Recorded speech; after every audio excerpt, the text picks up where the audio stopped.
Nhar il-ħadd minflok il-kafe ta' filgħodu kien hemm min għażel għawma f'baħar inġazzat. Infatti fil-bajja tal-Balluta aktar minn 250 persuna qabżet fil-baħar.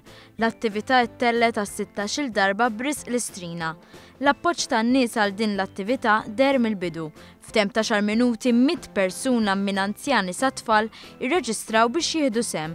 Tkellimna muħud qabel il-qabża. Eċitati?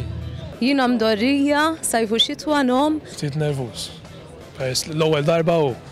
Barra Maltin, rappreżentanti mill-Ambaxxata Russa wkoll jidħlu għal din l-isfida. We've been taking part in this respectful event for the 5th consecutive year, having a team of the Russian embassy about 10 persons. U l-baħar inġazzat f'xitwa Maltija iħabba ta' ma dak Russu? In fact, it is not cold weather.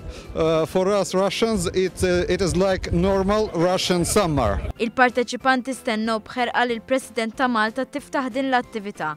Mal-inqetet iż-żigarella u mingħajr ma ħasbuha darbtejn qabżu fil-baħar kisaħ silġ. Id-donazzjoni għall-istrina qawwit il-qalb tal-parteċipanti li kellmuna wara l-qabża. L-baħar għalija perfett qiegħed illum.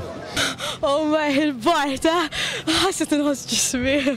Mhux faċli, imma biex iddaħħal idejk fil-but u tagħti xi ħaġa għal min għandu bżonn faċli veru.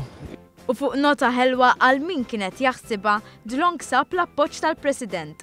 Il-President ta' Malta Mary Louise Colleiro Preca faħret il-kuraġġ tal-parteċipanti u rringrazzjat lill-organizzaturi. Minn din l-attività inġabru 12,000 euro għal Malta Community Chest Fund u għaqdiet volontarji.